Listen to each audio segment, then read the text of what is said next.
शंभवे गुरुवे नमः। शंभवे गुरुवे नमः। प्रणाम करती हूँ अपने जगत गुरु शिव गुरु माँ भवानी के चरणों में मेरा प्रणाम स्वीकारो। प्रणाम करती हूँ साहब दीदी के चरणों में मेरा प्रणाम स्वीकारो। प्रणाम करती हूँ आप सभी गुरु भाई बहनों के चरणों में मेरा प्रणाम स्वीकार हो। सभी भाई बहनों का बहुत बहुत धन्यवाद। चैनल को सब्सक्राइब और वीडियो को लाइक ज़रूर कीजिएगा। आप सभी को मेरा प्रणाम। आगे सुनते हैं पुस्तक अन्न में लाकर, पेज नंबर 116 से। रात्रि का प्रथम प्रहर शुरू हो चुका था। कैसे जाएंगे, किधर से जाएंगे, पूछना तो था ही। तभी सामने से पुलिस के साथ थाना प्रभारी पैदल आते दिखे। शायद बाजार में गश्ती कर रहे थे। थाना प्रभारी ने परिचय पूछा। मैं मध्यपुरा में मजिस्ट्रेट हूँ। अभी इनकी बात ठीक से पूरी भी नहीं हुई थी कि थाना प्रभारी ने प्रश्न किया, सर कहाँ जाना है? बगल वाली सीट पर नीलम थी। उन्होंने कहा, मनातू मायका है, वहीं जाना है। थाना प्रभारी बोले, आगे रास्ता ही नहीं है। गर्मियों में लकड़ी के लदा ट्रक चलता है, जिससे सड़क खराब हो जाती है। बरसात में रास्ता बंद हो जाता है।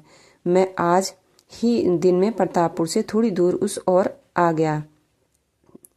ओर गया था। स्थिति ठीक नहीं है, वह भी रात में। अब आप लौट भी नहीं पाएंगे। यहाँ डाक बंगले में ठहर जाइए सर। सुबह वापस औरंगाबाद होकर जाइएगा। सर ये 2 नाली बंदूक आपकी है? थानेदार ने पूछा। हाँ, हरेंद्रानंद ने उत्तर दिया। सर आगे डाक बंगला है। वैसे भी मनातू की सड़क तो आपने पीछे छोड़ दी। पक्की सड़क भी नहीं है, मोरम और कंकड़ों की है। गर्मी के पूर्व मरम्मत की जाती है। कहते हुए थाना प्रभारी आगे बढ़ गए। 2 मिनट की वार्ता के बाद तय हुआ चला जाए, जो होगा देखा जाएगा। हरेंद्रानंद इतनी लंबी यात्रा के बाद थक चुके थे। कन्हैया बाबू अब आप गाड़ी चलाइए। जीप अब जंगल से पार कर रही थी। प्रतापपुर से 1-8 किलोमीटर ही आगे बढ़े होंगे, तभी कुछ दूरी पर बीड़ी के सुलगने जैसा दिखा। शायद वन प्रांतर में कुछ लोग बीड़ी पी रहे थे। अनजाने भय से जीप की स्टीयरिंग बाएं दाएं होने लगी। साहब ने कहा, गाड़ी रोकिए, मैं चलाता हूँ अब। बच्चे सो रहे थे तो कभी जगे रहते। उन्हें इससे क्या मतलब? रास्ता अभी स्पष्ट था। रास्ता पहाड़ चढ़ने लगा था। चढ़ाई ऊंची थी, सड़क उबड़ खाबड़, कहीं कोई आदमी नहीं और ना बस्ती थी। रास्ता इतना संकरा कि मात्र एक गाड़ी जा सकती थी। गाड़ी के बगल से साइकिल भी गुजर नहीं सकती। सड़क के दोनों किनारे घनी झाड़ियां उग आई थी। विशाल खड़े वृक्ष रात के अंधेरे में भयानक राक्षस की तरह दिख रहे थे। हरेंद्रानंद ने जीप को 4 व्हील पर डाल दिया। सड़क खराब, तीखी चढ़ाई। कुछ दूरी के बाद सामने से 4 बैलगाड़ियां आती नजर आई। उस पर लकड़ी के बड़े मोटे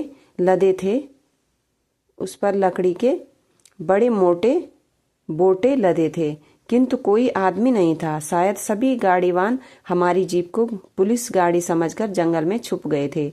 भारी संकट। सड़क के दोनों ओर बड़े बड़े वृक्षों के साथ घनी झाड़ियां, सामने खड़ी चढ़ाई। हरेंद्रानंद ने बिना इंजन बंद किए गाड़ी रोक दी।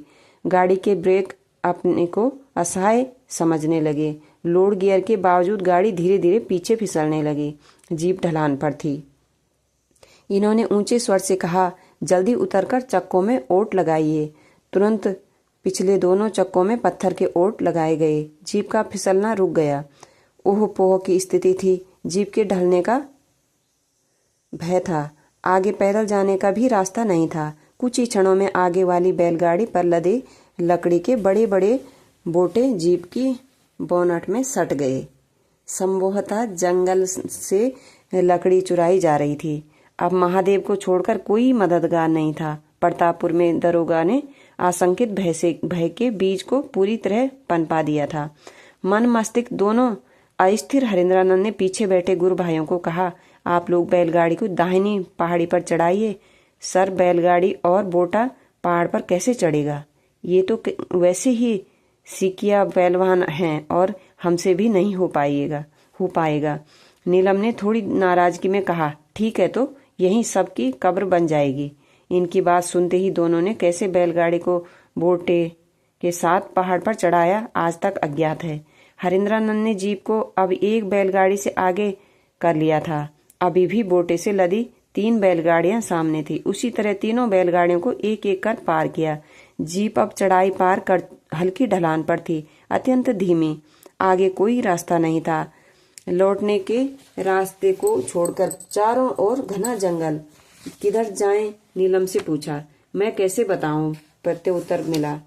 हेडलाइट जलती रही, गाड़ी खड़ी रही। बाईं ओर इशारा करते हुए नीलम ने कहा, इधर से बढ़ाइए। जीप बम्पर से आदमकद झाड़ियों को तोड़ते हुए आगे बढ़ रही थी। मात्र 50 फीट रास्ता आगे दिखता था। ऐसी स्थिति लगभग 4-5 जगहों पर आई।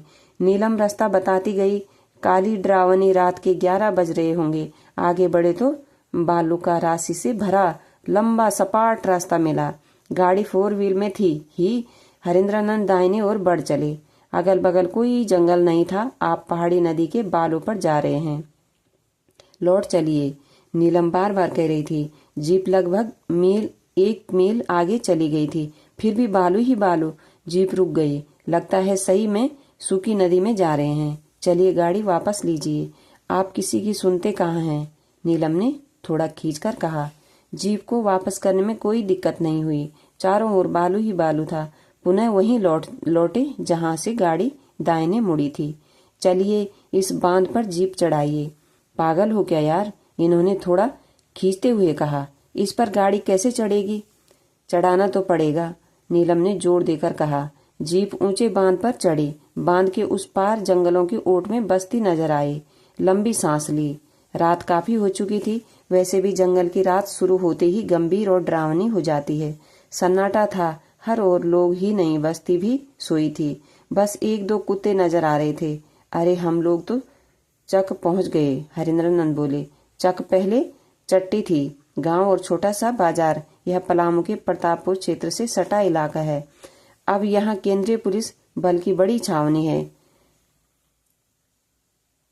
अपने गुरु सहित साहब दीदी के चरणों में प्रणाम। आप सभी गुरु भाई बहनों के चरणों में प्रणाम।